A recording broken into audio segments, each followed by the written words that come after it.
What is the key principles of effective water management are? First one, use rainwater effectively. Use rainwater effectively. And it many how we can say it, in many climates rainfall is distributed unevenly in intense downpours that cannot be readily used by crop. Storage techniques such as external catchment or rooftop collection increase the availability of water in drier season. They also harvest water from wider area, making more water available to the crop. Measures can also be taken to avoid the water rainwater. How we can use rainwater effectively? When rainwater comes, so for example, this is the one house. So what we can do, the rainwater will fall here and the paved surface here, and it will not store anywhere. It will not store anywhere. It will go directly to the sea or any. It will reach to the sea directly. If you are not stored that one, it will going to be waste. So we can't use further our use. So that reason, use rainwater effectively. How we can use rainwater effectively? So this is the diagram I am showing here. So all the rainwater we should store here. You can make it one small trench and you can store the water. It will recharge the groundwater and you can use in drier season. You can use in drier season. You can make it trench and use it for further use. So use the rainwater effectively. And next point is make effective use of soil water reserves. Make effective use of soil. Make effective use of soil water reserves. That is also important. Second point, make effective use of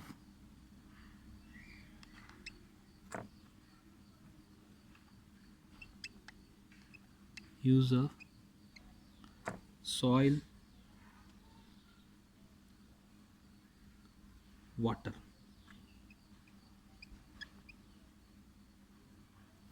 reserves. How we can say that one? The soil stores water from rainfall. We all know that soil stores water from rainfall, providing a reserve that is available to the crop. How much water is available depends on the soil type and the rooting system of the crop. So here, soil, we know that one, when water, this is the soil. So when water comes, so this soil becomes moisture, and this soil is stores water, right? No. So soil stores water from rainfall, providing reserve that available to this water we can, the crop will use this soil water, right? Now this water soil will use. So we can divide this one, soil type and rooting system of the crop. That how we can use this, because the how much water is available depends on the soil type and rooting system of the crop. It depends on soil type and how much water available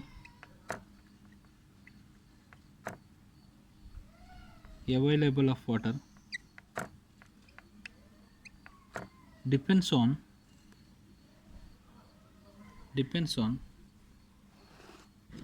soil type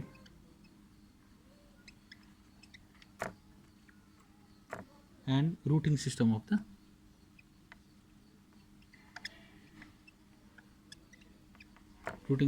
crop. Soil types here, example, sandy soil,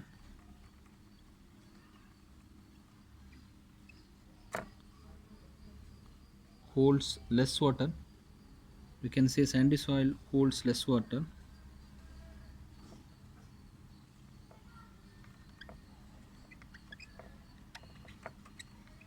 Sandy soils holds less water, and clay or hold good quantity of water. Clay and soil.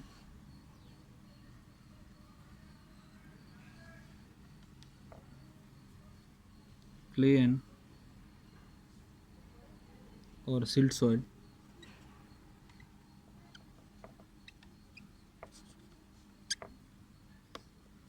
holds a good quantity of water.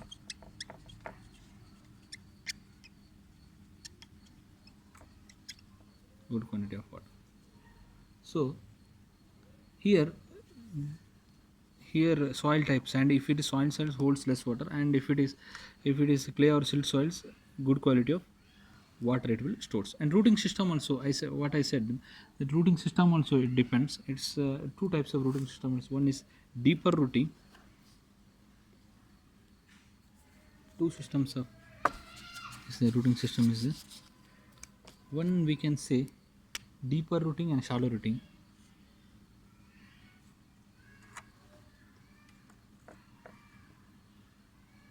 Deeper rooting, another one is shallow rooting. Deeper rooting example grasses, shallow rooting example vegetable crops. Using this one we can say how much availability of water. Deeper rooting we can grasses, and shallow rooting we can say that is vegetables. So using this material we can say how much water its reserves, soil water reserves, and take measures to avoid runoff. Next one is key principles of effective water management to measure.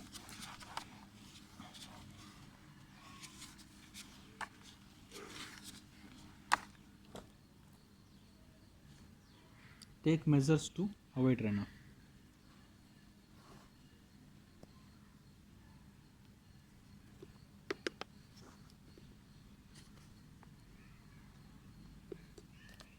Take measures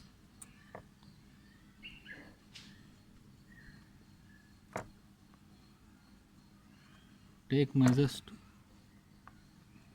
avoid runoff. Take measures to avoid runoff. Water is not absorbed by the soil but runs across the surface. So how we can control that? So because runoff means when it's soil moistures, when soil, this is a soil moisture, when rainfall is comes, the soil is filled total. When is soil moisture is totally filled with water, the rainfall is not infiltrating soil, it will converting it as runoff. It is converting it as runoff. So water is not absorbed by the soil but runs across the surface, this is called runoff. So how we can store this water? uh, to make the structures, different structures are called terracing, pits, bunds can reduce the, we can make it contour bunds, contour schemes, we can make contour schemes. And next one is terracing, and next one is we can say pits, and next one is bunds.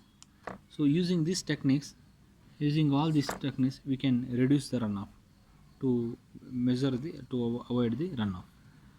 And next one, avoid wasting water through evaporation. That is also one of avoiding wasting water through evaporation. How we can reduce the evaporation?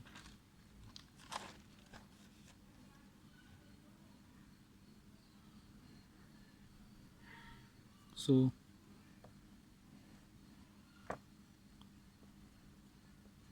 avoid wasting water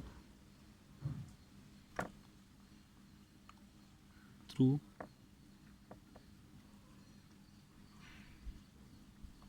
evaporation. Avoiding wasting water through evaporation. How we can avoid this? Water that evaporates directly from bare soil, and it's wasteful and it's not being used for productive plant growth. So water directly from bare soil is wasteful. It's not being used for productive water. It deserves to maintain a full groundwater cover as much as of time is practically possible.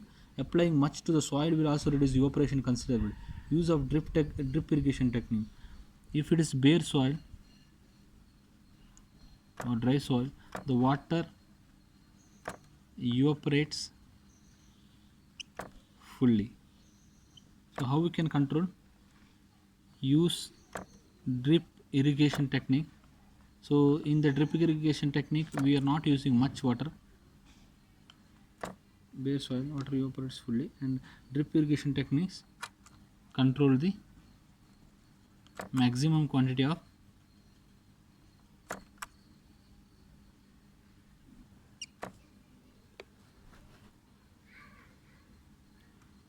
water loss because of evaporation. Because of evaporation. This is mm, this is also one of the best key principles of water management. And next one is reduce water losses through drainage. Reduce water loss through.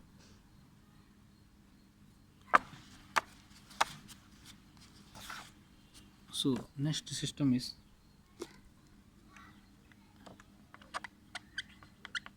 reduce water losses through drainage.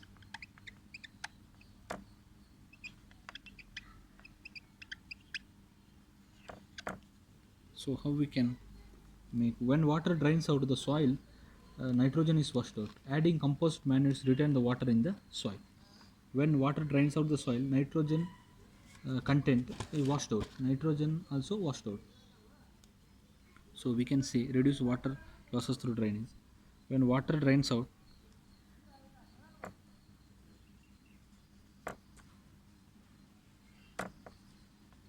when water drains out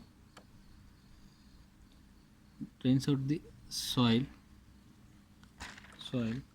nitrogen also washed out.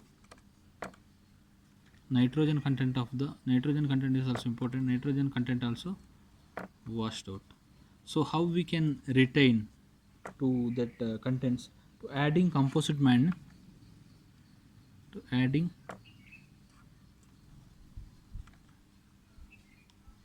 composite manures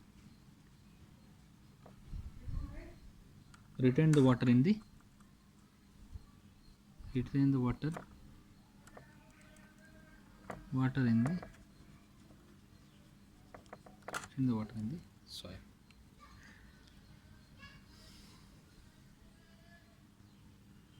So next one is plain irrigation. That is also one of the important terms.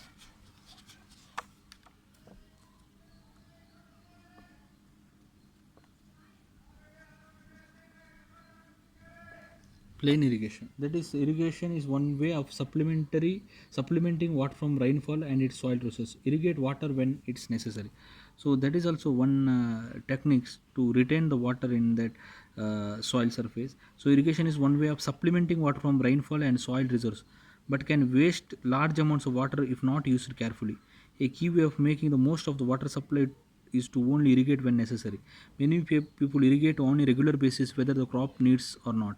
If water is scarce, irrigation should be restricted to the most critical periods, such as germination is fruit set. Drip irrigation makes much better use for water than overhead system and is targeted to the roots rather than spray deep into the air. So we can say that plain irrigation is the technique. Irrigation is one way of supplementing water from rainfall and soil reserves. Water from rainfall and soil reserves. So but it can waste large amounts of water, because when we need that water, that time they are not supplying the water. When the root needs, or that crop needs that crop needs, that only we should supply water. Unnecessary unnecessary supplying of water, unnecessary supplying water, huge loss, huge loss of unnecessary supply of water, huge loss of water takes place. So which one is drip irrigation techniques?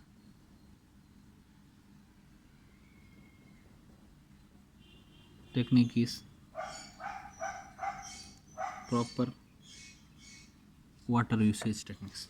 Drip irrigation techniques is a proper water usage techniques.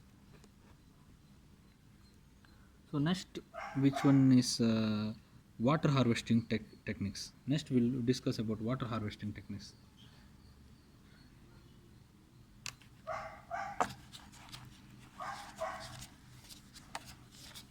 Next is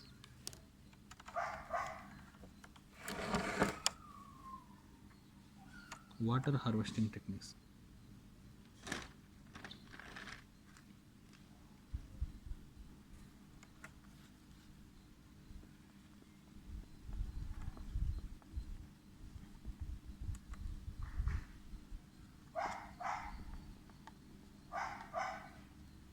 What is the water harvesting techniques? So we are telling that is micro catchments. We know that catchment means what? So catchment means when this total watershed, this is a higher elevation. When water touches, when rainfall comes here, all the water is contributing into this river, and it's finally it's reaching to the sea, and this is the outlet. So here it's all the water is connecting to the sea. So we can say, so this total catchment, we are dividing, this one is small catchment, here also small streams is connecting to this one. So this small catchment is, we can convert it, calling it as micro catchment. This one is calling as micro catchment, this one is calling as micro catchment. So this is the catchments and this is the micro catchment. So total bigger catchments we are converting at small catchment, that is converted as micro catchment. Okay, so how we can increase the water harvesting techniques using in the micro catchments, that is important. A microcatchment is specially contoured area and with the slopes and berms designed to increase the runoff from rain and concentrate it in planting basin where it infiltrates and effectively stored to the soil profile. So a microcatchment is specially contoured area. We can say that one specially contoured area, specially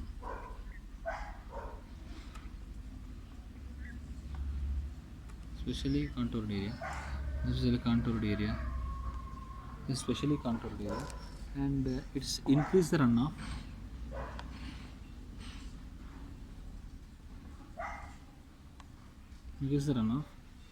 in this. Here the techniques they're using and contoured with slopes and berms designed to, how we can increase designing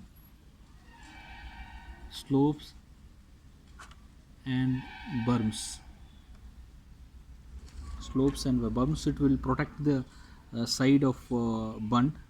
So where it is infiltrated and effectively stored in the soil profile, the water is available to plants but protected from the operation, stored in the soil profile, this one stored in the soil profile, and it will this water they will use in when the water is available to plants but protected from the operation.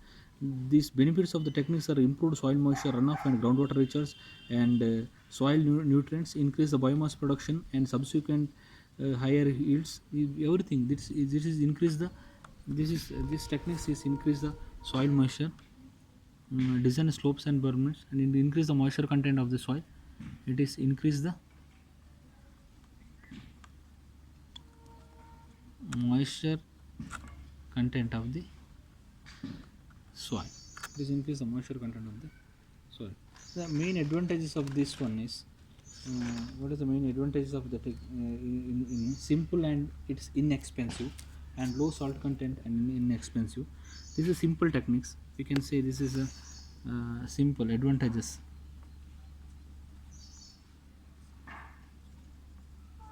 Simple techniques and inexpensive, and the runoff water has low salt content, and because it does not have to be transported or pumped, it's relatively inexpensive. The runoff water has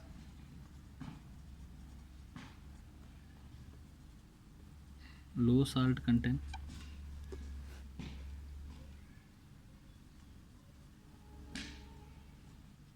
and micro catchment enhance leaching.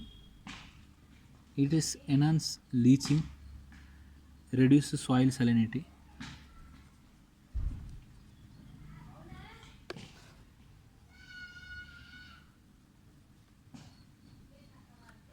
reduce soil salinity.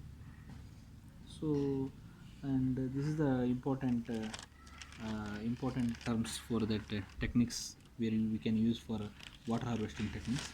And what is another one is how we can what is the one is micro catchment, another one is farm font. What that one we'll discuss in. What do you mean by farm font?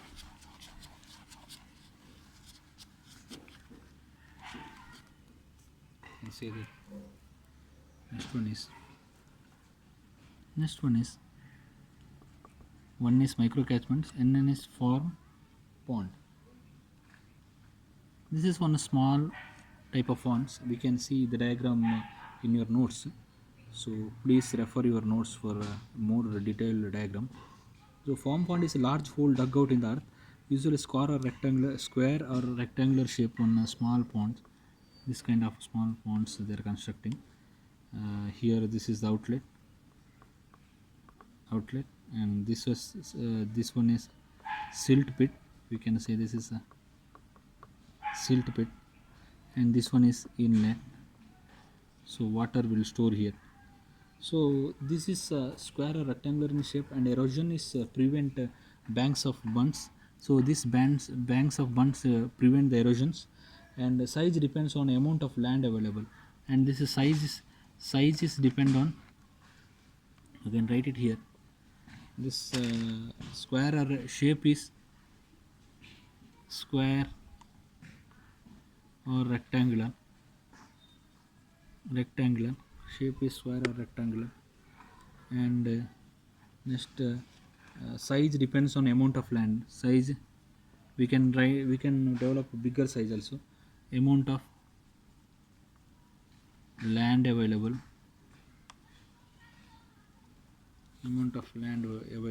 the size, and site selection. How we can select the site for this farm pond, and we can write it here. Site selection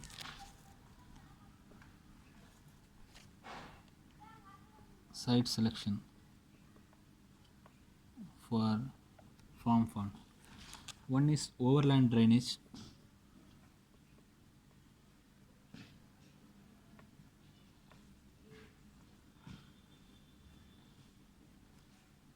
Second one is groundwater.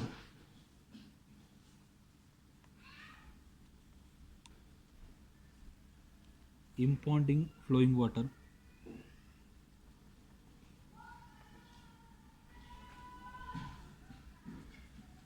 Impounding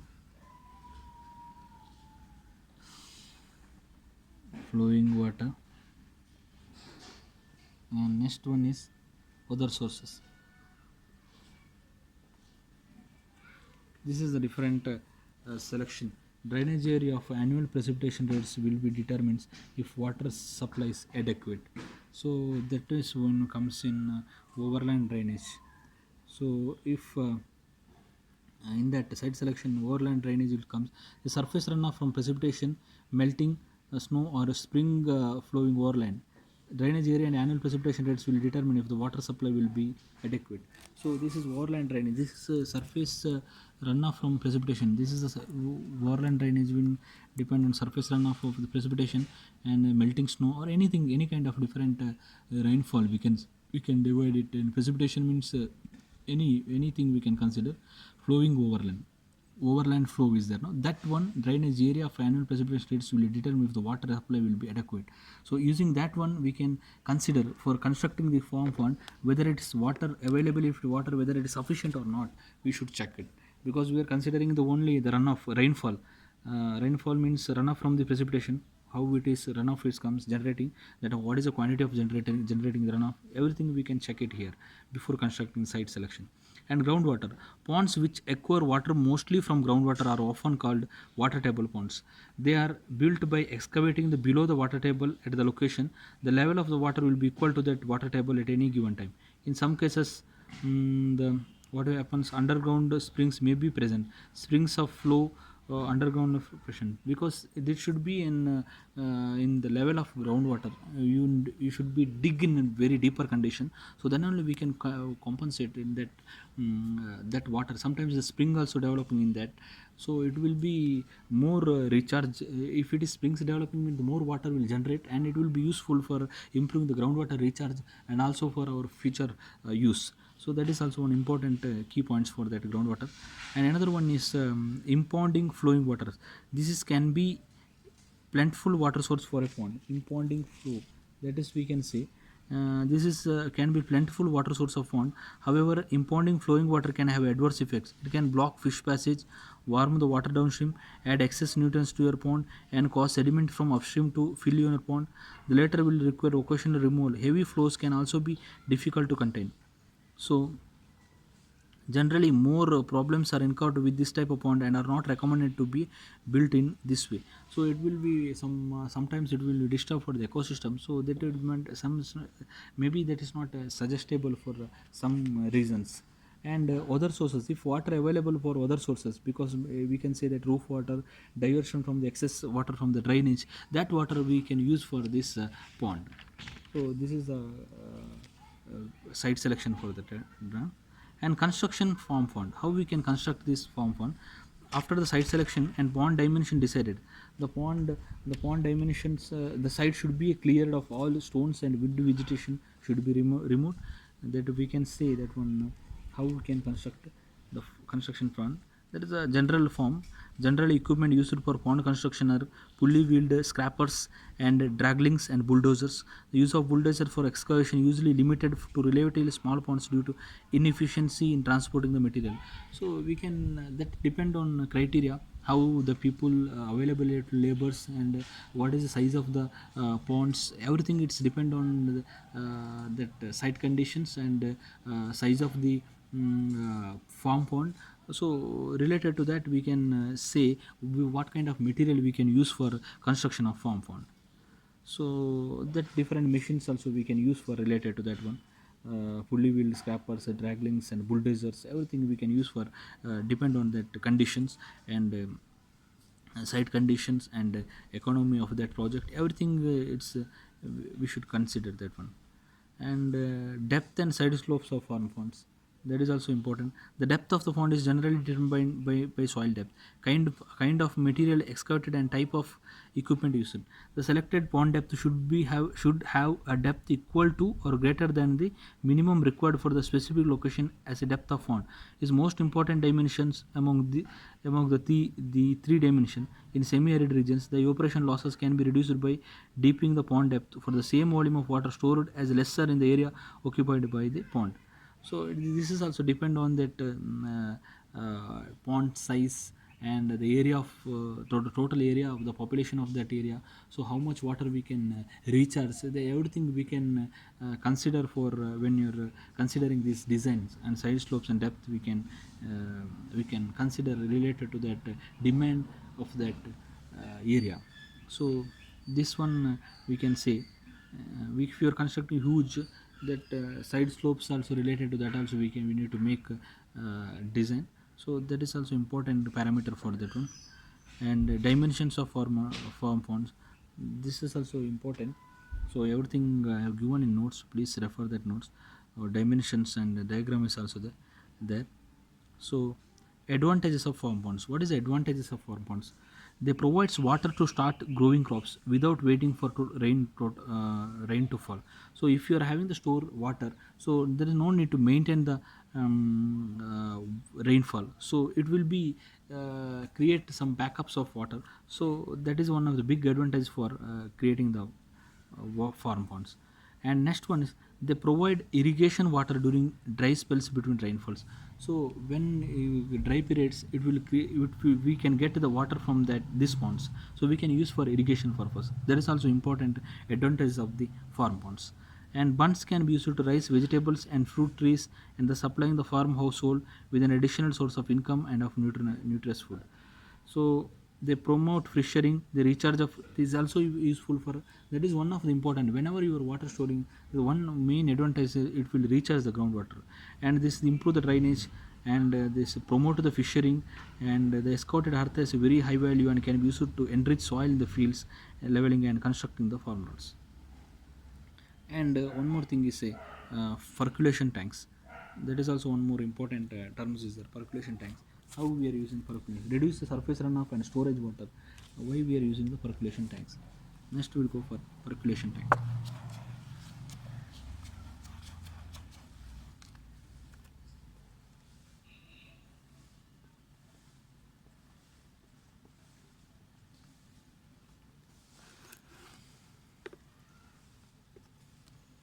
What is a percolation tank important? It is reduce the surface runoff and storage of water. It will reduce the surface runoff. It will reduce the surface runoff and storage of water.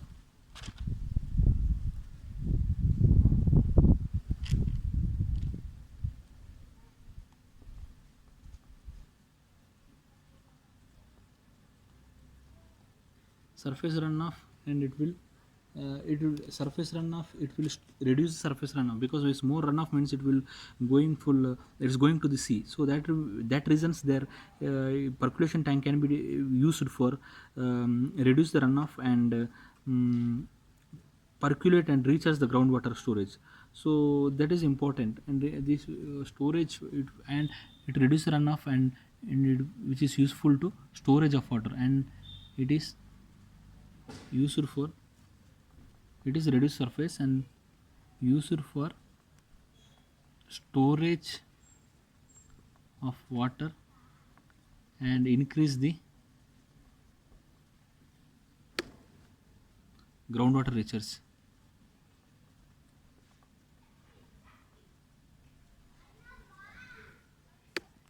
Increase the groundwater recharge. So recharge of the main important is this is the one is artificial technique, artificial recharge techniques. Artificial recharge techniques, because natural recharge means automatically water is infiltrating into the soil, and the groundwater, you increase the groundwater table, that is called natural recharge. This is the artificial recharge technique, and is constructed for third order streams. It is constructed for third order stream. Third order streams means, so this is the catchment. If I am explaining related to the catchment, so when the water diverting, this is one. When it starts the streams, it means tributary of the streams. The first stream is called first order stream, and this is second order stream. When it reaches here, here it will convert. It's two is connecting here. This is the third order streams. So here if we are constructing, we can say this is the percolation tanks we are constructing third order streams. Benefit from is a main benefit for benefit from the augmented of groundwater.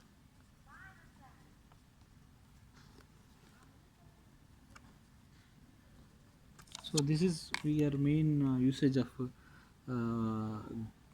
what we can say the percolation tanks.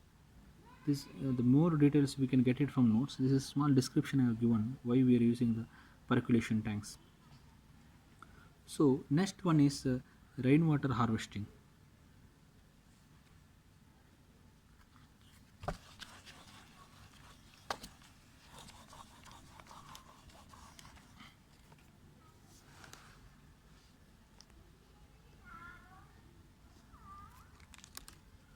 Rainwater harvesting. It's a very easy topic. Rainwater harvesting. Why we are using.